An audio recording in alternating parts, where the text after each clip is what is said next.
the King of Kings and the most electric man in sports entertainment, the Game and the People's Champion, Paul and Dwayne. Hi, I'm Oli Davis, and I've made 3 videos now on the power dynamics behind the scenes in WWE. There's the rise of the Bloodline dynasty that's slowly taken over the company. There's the fall of the McMahon family, once all-powerful but now totally removed from their own creation. And then the great one, where 2 decades in Hollywood turned him from arguably the most unselfish top guy in wrestling to its most effective backstage politicker. Watch all of those now using the links in the video description below. But 2 names kept coming up where they would do battle with each other over and over and over, both in the ring and behind the scenes. I'm talking about Paul and Dwayne. I'm talking about Triple H and The Rock.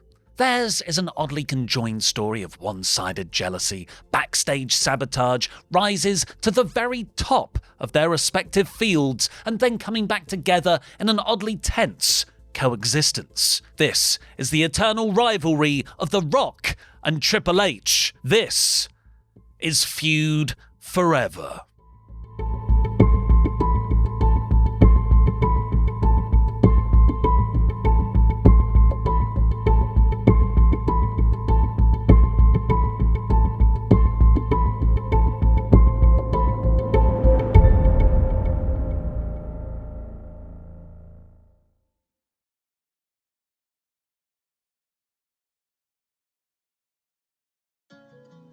Triple H was born without either a single H in his name or a silver spoon in his mouth on July 27, 1969 as Paul Levesque. In his teenage years, he entered and won several bodybuilding competitions and started work as the manager of a gym in his hometown in New Hampshire. It was there he became connected to the former wrestler Killer Kowalski, who was running a professional wrestling school in Malden, Massachusetts, just under an hour's drive away. He started training there in early 1990 in a class that also included a young Chyna and Perry Saturn. He made his professional wrestling debut in Kowalski's own promotion, the International Wrestling Federation, 2 years later on the 24th of March 1992. He would wrestle around the Northeast on the Indies until he was signed to a 1-year contract to WCW in early 1994, where he would debut one of the more infamously bad names in professional wrestling history: Terrorizing. A few months later, Levesque dropped the Rising character to play an upper-class snob based on his own name, Jean-Paul Levesque, speaking with a French accent despite the fact he couldn't speak French. But he was getting nowhere in WCW, so after a year, he jumped to the WWF. There, he played the same character, just without the Frenchness. J.J. Dillon gave him the name Reginald DuPont Helmsley, a play on the DuPonts, one of the richest families in America, but Levesque asked if he could go full alliteration. Management agreed, and on the 30th of April 1995, Hunter Hearst Helmsley wrestled his first match on WWE TV. He started making his way up the midcard, despite being absolutely buried by the Ultimate Warrior at WrestleMania 12, and was planned to win the 1996 King of the Ring tournament, where he would then go on to feud with Shawn Michaels for the WWF Championship. In just over a year, Hunter Hearst Helmsley had gone from a WCW nobody to about to enter WWF's main event scene. This might have been helped in some part with the crowd he fell in with behind the scenes. The clique was started by real-life friends Scott Hall, Kevin Nash, Shawn Michaels and Sean Waltman in 1994. They would travel and room together on tour and use their collective bargaining to wield more influence over management's creative decisions. And people say wrestling doesn't have unions. Levesque revealed on his 2013 DVD that Nash recruited him to the group as soon as he joined the WWF because Hunter didn't do drugs or drink alcohol, meaning he could be the Clique's designated driver after events. But just several months later, Nash and Hall left the promotion for WCW. Their last night came on the 19th of May 1996 show in Madison Square Garden, with Michaels, a babyface, wrestling Nash, a heel, in a steel cage.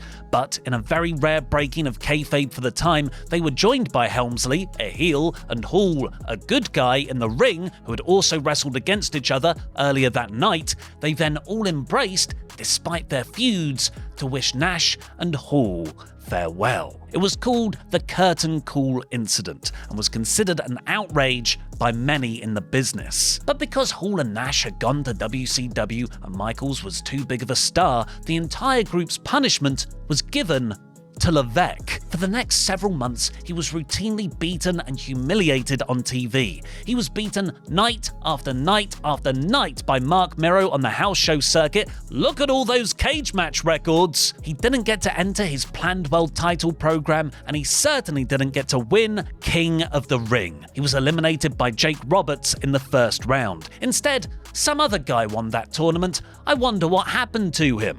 Austin 316 says I just whipped your ass! But after 5 months enduring punishment, he finally beat Mark Mero on the 21st of October episode of Raw to become the new Intercontinental Champion, Hunter's first title in the WWF. The celebration was short-lived though, because on the very next pay-per-view, Survivor Series, he was unceremoniously the third man eliminated in his match. A match that was won by some debuting, overpushed kid with friends and family members in high places who had only just entered the business earlier that year, the sole surviving winner of that match being The Rock. 3 years after Levesque was born, Dwayne "The Pebble" Johnson debuted on the main roster of Life on the 2nd of May 1972. He was born into the wrestling equivalent of a royal family and the Samoan equivalent of a literal royal family. His father was Rocky Johnson, the first black WWF Tag Team Champion. His grandfather was the High Chief Peter Maivia. His grandmother was the promoter of an NWA territory who we'll come back to later because she's oddly potentially a source of a lot of the Triple H and Rock tension. And through his grandfather's blood brother connection to the Anoa'i family, Dwayne was also related to every other Samoan wrestler you've ever heard of. Apart from Samoa Joe, I'm not getting into that again. Watch our Bloodline Family Tree Explain video to explain all of that. But despite growing up in the pro wrestling family, Dwayne's focus was on high school football. He made it into the team at the University of Miami, but he wasn't quite good enough to make it as a pro. After graduating in 1995, about the same time Triple H signed with the WWF after trying to make it as a wrestler for 5 years, Dwayne joined the Calgary Stampeders in the Canadian Football League. He was cut after 2 months and famously returned home with only $7 in his pocket, which inspired the name for his movie and TV company, $7 Productions. So he decided to give the family business a go. After a few months training under Tom Pritchard, family friend Pat Patterson, who was also Vince McMahon's right-hand man, got Dwayne a WWF tryout match on the 10th of March 1996, where he beat the Brooklyn Brawler. He had something special, so he was sent to Jerry Lawler's United States Wrestling Association in Memphis to hone his craft, during which he signed his WWF contract. Meanwhile, Triple H was being punished for the curtain call. Dwayne would make his full WWF debut remarkably live on pay-per-view at Madison Square Garden during Survivor Series under the name Rocky Maivia. The same year he started his wrestling training. He was the sole survivor for his team, getting the last 2 eliminations. The Rock was pushed to the moon from his very first night, which Hunter had to experience on the losing side of that same match. This was the first time Paul and Dwayne's careers intersected, and their on-screen similarities were as many as their differences behind the scenes. They both portrayed cartoonish, one-dimensional gimmicks on screen in the final months of the New Generation era. Austin's 316 promo had been cut that summer, but backstage, their paths to get there had been polar opposites. Johnson one day just decided to take up pro wrestling, and he made a huge WWF debut 8 months later. It had taken Triple H 2 years of training, 2 years on the Indies, a year in WCW, and almost 2 years in the WWF to reach that same point. That's 7 years where Triple H worked hard, paid his dues, befriended the right people, and took the full brunt of a disproportionate punishment. The Rock got signed off his first match. Put yourself in Levesque's position in the 90s. It's hard not to feel a little bitter, so Paul and his friends apparently decided to make amends for that. They would make Rock's early years in the WWF absolute hell. Do you like reminiscing about old wrestling? Then you'll love our Patreon, which has a huge archive of Luke and I reviewing pay-per-views from the past, including practically every WWF show from the year 2000. Please support us by signing up at patreon.com/WrestleTalk, where we're currently doing a deep dive into 2014 WWE and the breakup of The Shield. Here's a clip. There's only one thing that we need to talk about here. And that's Blue Teaster. Blue Teaster. Yeah. That is Dave. Got to get into this. Dave blew himself. It's the funniest because Triple H and Randy will come out in their cool black trunks. Oh, it's so cool. And there's a baby Blue Batista with his hair all grown out and his beard, and he's got this long arm pads on, and he just.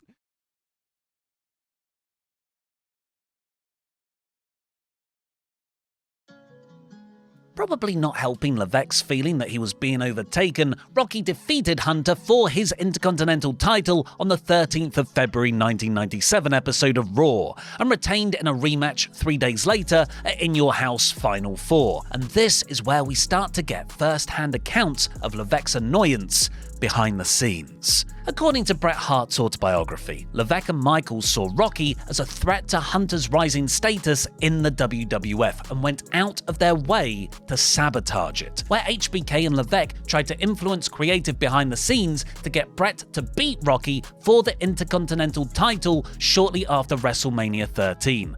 So just a couple of months after Rocky had beaten Hunter for it. I was slated by the booking committee to challenge Rocky Maivia for the Intercontinental title, and Hunter was insisting I beat him. I didn't see any need for me to beat Rocky. It wouldn't build heat for my new heel turn and would only undermine a real talent. I insisted on a DQ instead, which infuriated Hunter. He and Shawn disliked Rocky intensely. HBK's agenda against Rocky supposedly goes far deeper than just protecting his clique colleagues' push though, because it's time to talk about grandmothers. As the story goes, years earlier, while The Rock was a teenager growing up in Hawaii, a young Michaels came to the territory to work. While he was there, Rock overheard him saying something derogatory about his grandmother, the promoter Lia Maivia. For what it's worth, the only record I can find of Michaels working in Hawaii on Cage Match is 2 Rockers matches on WWF house shows in 1990 and 1991, when Dwayne would have been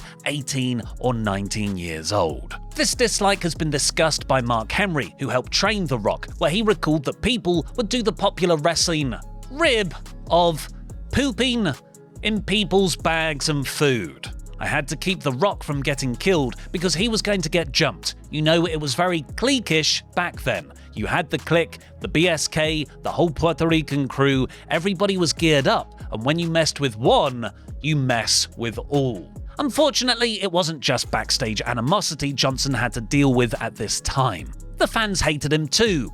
Negativity grew and grew to his generic babyface character, and by the time he defeated the Sultan, his Samoan dynasty relative Rikishi, at WrestleMania 13, he was regularly being booed out the building and being greeted with Rocky Sucks chants. A legitimate knee injury at a house show on the 11th of May against Mankind was a blessing in disguise. He took 2 months off to recover and prepare a character reset. The very next night, on the 12th of May, saw the start of the 1997 King of the Ring tournament, with its preliminary matches taking place on Raw.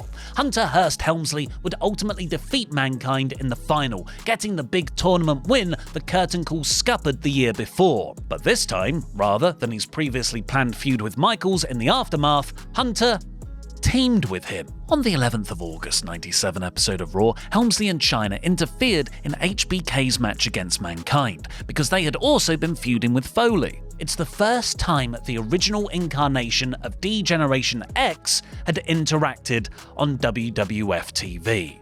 Do you know what else happened on that exact same episode? Rocky Maivia returned from injury, joining his own WWF faction, the Nation of Domination, and turned heel with a new gimmick, The Rock.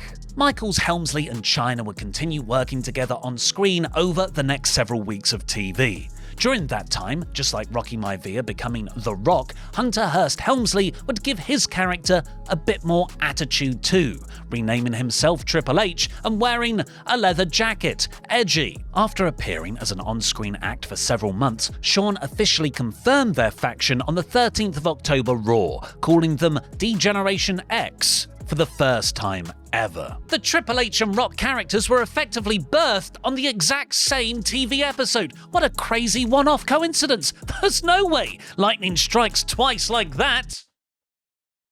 Oh, just one more thing.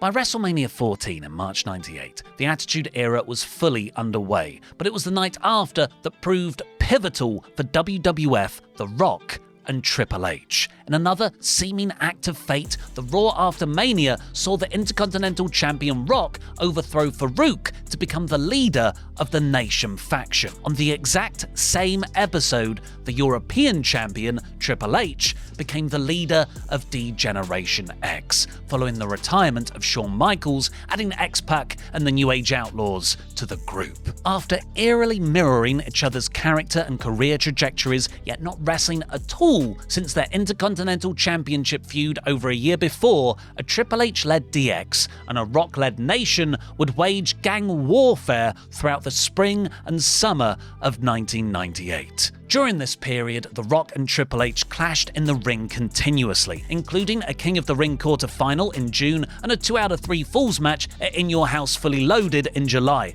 both of which saw Rock retain his IC belt. On an episode of Raw in July, DX infamously parodied the Nation during an in-ring segment where Triple H did an impression of The Croc and X-Pac impersonated Mark Henry with blackface. But Bruce Pritchard claims that on-screen animosity was reflected behind the scenes, at least from Triple H. Pritchard believes the tension came from jealousy on Triple H's part, that The Rock's status was rising quicker than his was. So, according to Pritchard, Trips sometimes went off script during promos between the two in an attempt to sabotage The Rock, who would stick to the script. Pritchard told him to do the same thing to Triple H, so Rock improvised next time they were on the mic together, the very kind of off-the-cuff insults that helped get Rock over even more. Their feud culminated in an iconic ladder match at Madison Square Garden at SummerSlam 98, considered to be career-making performances for both, which ended with Triple H winning the Intercontinental title for the first time since Rocky Maivia beat Hunter Hearst Helmsley for it on February 13th the previous year. If you ask Triple H about their rocky relationship though, he'll reply, "Heat? What heat? It's a funny thing. We weren't friendly, we would push each other. There was just this mutual respect, but based on our competitive natures, there was also always this intense rivalry." And that would play out time and time again.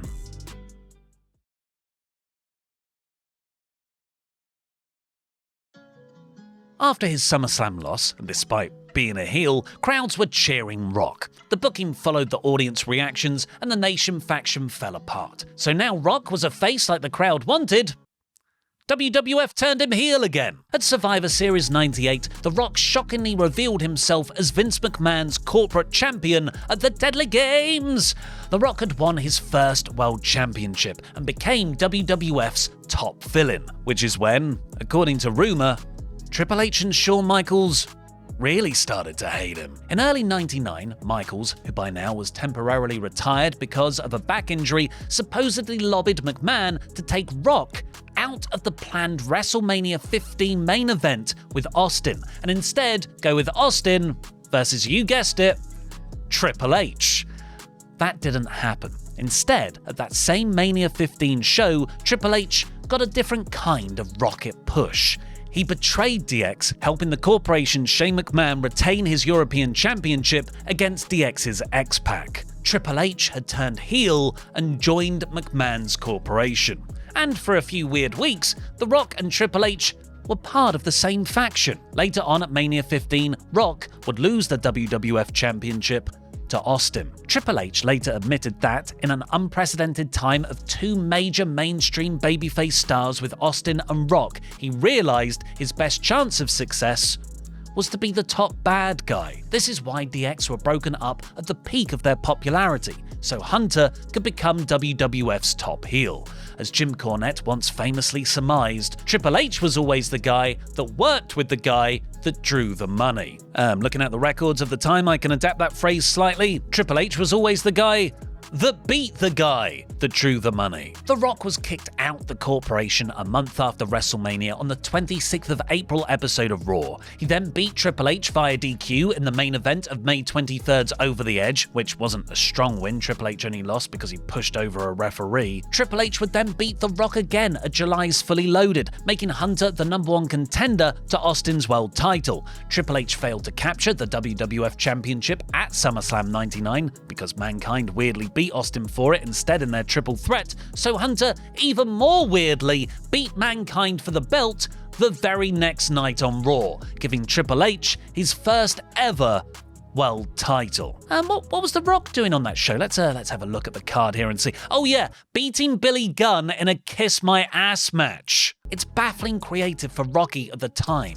He was already so popular they had to turn him babyface again in April, splitting from the corporation, and they were about to debut a second weekly wrestling show based entirely on The Rock's catchphrase. The first ever episode of SmackDown on the 26th of August would rightfully see The Rock in its main event, and it would also see Triple H's first ever world title defense. You could have argued that's the perfect place to put the belt on the beloved babyface the show's named after, but instead, we got Shawn Michaels' tiny referee shorts. It's like I'm wearing nothing at all, nothing at all, nothing at all. Stupid sexy Michaels. Michaels, despite retiring in early '98, had agreed to be the special guest referee for the inaugural SmackDown's main event. He called the match down the middle, until rock bottom, running the ropes for a people's elbow, and HBK hits a sweet chin music, handing Hunter the win. But the physicality between them might have carried on backstage. Dwayne's father, Rocky Johnson, has recalled in an interview, Dwayne almost killed Heartbreak Kid. Shawn threw the karate kick, and I guess he kicked him a little bit too hard. So Dwayne came back in the dressing room and said, "Hey man, you hit me too hard, calm down." But then he, Shawn, got smart with him and said, "If you can't take it, you shouldn't be in this business." The next thing you know, he's on the floor and Dwayne's on top of him. In the interview, Rocky Johnson was talking about an incident from 1997, but the '99 debut episode of SmackDown was the only time Rock and Michaels ever physically exchanged moves on screen, suggesting that incident took place here. If you're thinking, yeah, but the WWF had just booked a one-day-long title reign for Foley, you don't want to book just a week-long title reign for Triple H to drop it to The Rock on the inaugural SmackDown when you really need to cement your company's new top bad guy. WWF agrees. They had Hunter hold it for 3 weeks instead, because he dropped it to Mr. McMahon on the September 14th episode of SmackDown. Triple H would then beat The Rock again on the 21st of September SmackDown in The Rock's own special stipulation Brahma Bullrope strap match, and win the title in a six-pack challenge at that same month's Unforgiven show, which also included The Rock. Rock found himself in feuds with relative mid-carders like Billy Gunn, the British Bulldog, and Big Boss Man, and winning the tag team titles with Mankind as the Rock and Sock Connection at the height of his popularity. Meanwhile, Hunter was beating Stone Cold and Mr. McMahon on pay-per-view main events. But with Austin taken out with injury, the 2000s set the stage for the definitive Rock versus Triple H year, no matter how hard Big Show moaned about it.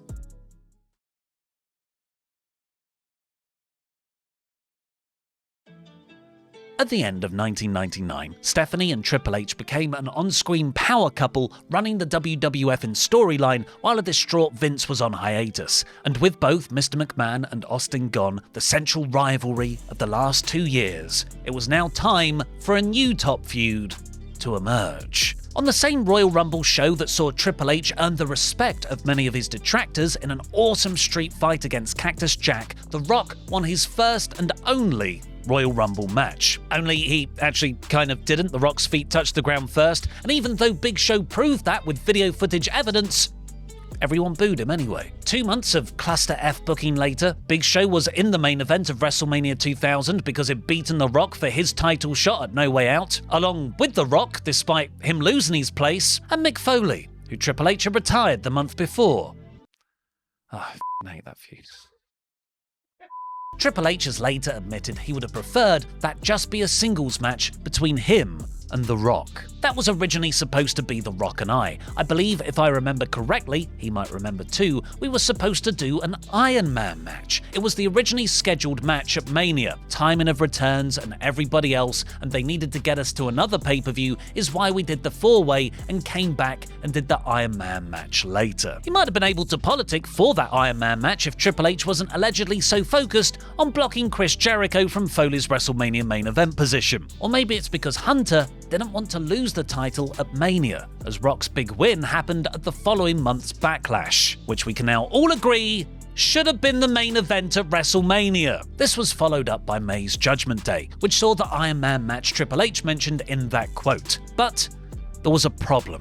Rock had just started making movies, and he wasn't around much for the Iron Man match build. This meant the match was largely mapped out by Triple H without Rock's input, and depending on who you ask, some people felt the match was booked in a way that deliberately exposed some of Rock's in-ring weaknesses while highlighting the game as an in-ring general. Whether that's a fair analysis or not, it doesn't matter, because Triple H won the title back thanks to, guess who?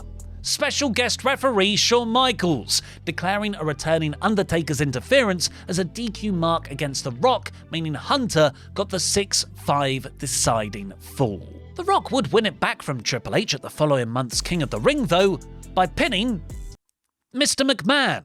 You see, it was a six-man of Rock, Kane, and The Undertaker versus Trips, Vince, and Shane for the WWF Championship. It makes total sense, and of course, that way Triple H never has to take the pin. But even though The Rock was champion, it felt like Hunter was WWF's main focus that year. Triple H took on Jericho in a massive last man standing match at Fully Loaded, while The Rock defended the title against Chris Benoit, who had not yet been established as a main event guy. SummerSlam to Unforgiven had Rock as a supporting player to Triple H and Kurt Angle's love triangle storyline with Stephanie, and then after Rock lost the belt to Angle at October's No Mercy, Kurt, who had just been beaten by Triple H, Johnson became an almost totally background character to Hunter versus Steve Austin, after the reveal that Hunter had masterminded him getting hit by a car. After they both featured in the Armageddon six-man Hell in a Cell that December, Triple H and The Rock would never face each other on pay-per-view ever again. They would have two more singles matches on TV, one a February 01 episode of SmackDown, the other on an August 02 episode of Raw. Both ended in no contests. The Rock was becoming more and more in demand in Hollywood, and Triple H was injured for most of 2001. But the behind-the-scenes tension remained, as referee Mike Chioda remembered in the build to 2002's WrestleMania 18, where there were backstage disagreements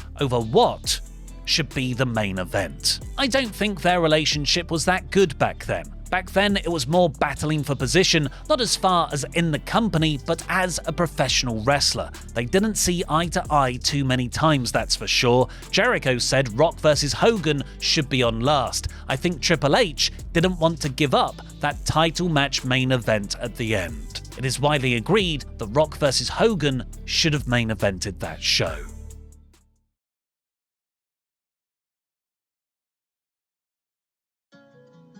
The Rock's final wrestling match until his return was at 2004's Mania 20, where he and Mankind lost to Ric Flair, Randy Orton and Batista, part of Triple H's Evolution faction. He would now make acting his main focus. Triple H could have, totally done that too, he just didn't want to, as he later said in a WWE documentary. I remember Vince coming up to me and Rock and saying, "I want to try to put you two in a couple of movies." I remember Rock being really excited, and then Rock leaving and me saying, "Can I talk to you for a second?" I really didn't have any interest in it at the time. He went on to say how he turned down a 3-picture deal because of his passion for pro wrestling, which felt like it was aimed at The Rock for leaving. Which is pretty strange coming from the star of Blade Trinity, The Chaperone and Inside Out. Not the Pixar one. Do you think that's one of the dropped Pixar movie characters in your head? Cerebral Assassin. That's an emotion, right? But following Rock's Mania 20 match, he was interested in working WrestleMania 21, perhaps against Rey Mysterio, Sting, or Randy Savage, but nobody from the company called him, and Bruce Pritchard claims they simply forgot to extend his contract. One of their biggest stars ever, with growing mainstream appeal, it just slipped their mind. With The Rock gone, we had Triple H's dreaded Reign of Terror and 2 painful DX reunion runs. Several years later, they'd crossed paths again. The Rock had returned to WWE to induct his father and grandfather into the 08 Hall of Fame, his idol and mentor when growing up. Triple H was doing the exact same thing, inducting Ric Flair as part of the same class. But in his speech, Hunter took a shot at The Rock, distancing himself from pro wrestling, asking if he should call Rock fans Dwayne fans now. Flair, who had become very close to Triple H since Rock left wrestling, also took a shot in his speech, saying John Cena will never leave our business for Hollywood. That one aged well. PW Torch reported the next day that Rock had actually annoyed many wrestlers backstage as he went way over his allotted time and did an hour-long comedy routine when he was supposed to be focusing on his family members. He was also said to be dismissive of other wrestlers behind the scenes and that he came off as being too Hollywood. In reality, Johnson had to catch a plane immediately back to Las Vegas to continue filming for his movie, which was called, funnily enough for a Hall of Fame class headlined by Ric Flair, Space Mountain. But despite that, Rock was apparently keen to work with WWE. He offered to guest host Raw in the awful celebrity host years of 09 and 10, but they never took him up on it. Even when he was in the actual film that was being promoted, like when Will Ferrell and Mark Wahlberg guest hosted the August 2nd, 2010 Raw to promote The Other Guys, a film that starred Dwayne, his name wasn't mentioned once. But Rock and Triple H's careers are about to take a meteoric rise in power, setting them both up, inevitably, to collide once more.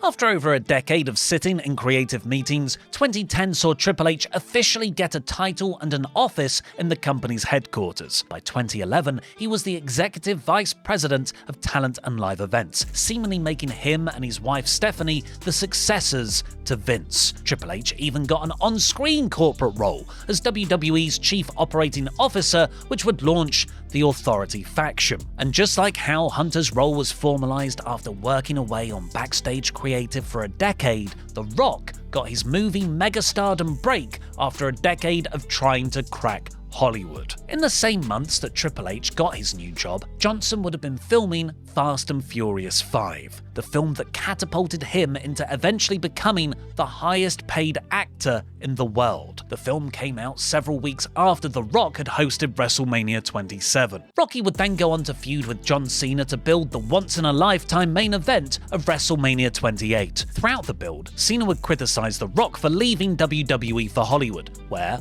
on several occasions, he tried to make The Rock look bad by reportedly going off script, once calling him out for having notes on his wrist when making a promo, causing The Rock to look legitimately annoyed. It sounded exactly like the behaviour Bruce Pritchard had accused Hunter of doing to Johnson 15 years before, and now Triple H was the company's head of creative, allowing things like this to take place. They had a twice-in-a-lifetime rematch between Rock and Cena at WrestleMania 29, but an abdominal injury that delayed the production of Hercules by a month and cost the studio millions of dollars prompted Rock to move away from wrestling again. If he got injured, it could affect more films and cost him work. As a result, he only appeared sporadically over the next few years, mostly cameos at WrestleManias or other major shows, but he did turn up for the 15th anniversary of SmackDown in October 2014, where the show's original two main eventers, Rocky and Triple H, it wasn't special guest referee by Shawn Michaels this time,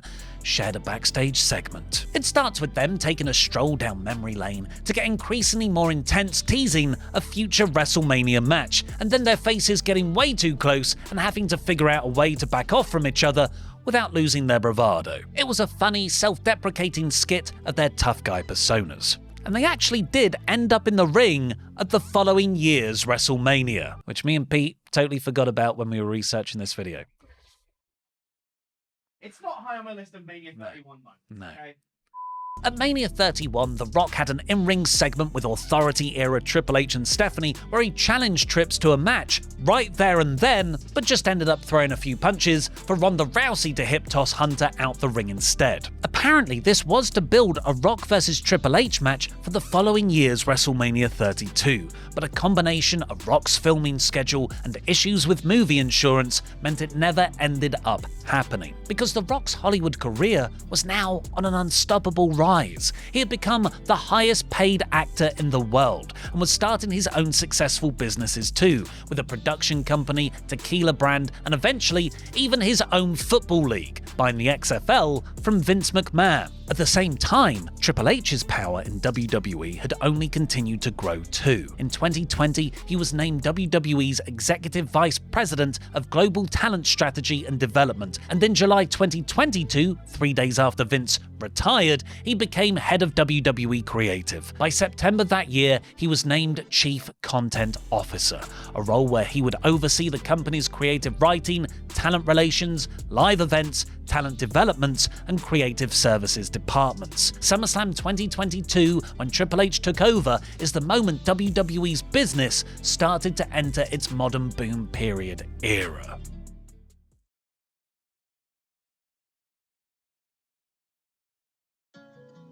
Despite a tense rivalry on and off screen in the Attitude Era and cold relations throughout the noughties, the two appear to have bonded by the 2020s. Whether it be their respective rises to the top of WWE and Hollywood, or their mutual acquaintance Nick Khan, The Rock's childhood friend who had become close to Triple H when he joined as a WWE executive, The Rock described him and Levesque in a 2021 Instagram post as legitimately very good friends today, which will either help or test them as they collide once more. In January 2024, it was announced The Rock was joining the board of TKO, WWE's new parent company, following its merger the previous year, where The Rock would receive $30 million worth of company stock and, according to some, the main event of WrestleMania 40 against Roman Reigns. Which means that those conversations went over Triple H's position. For the first time since Triple H started allegedly influencing backstage creative decisions in the 90s, The Rock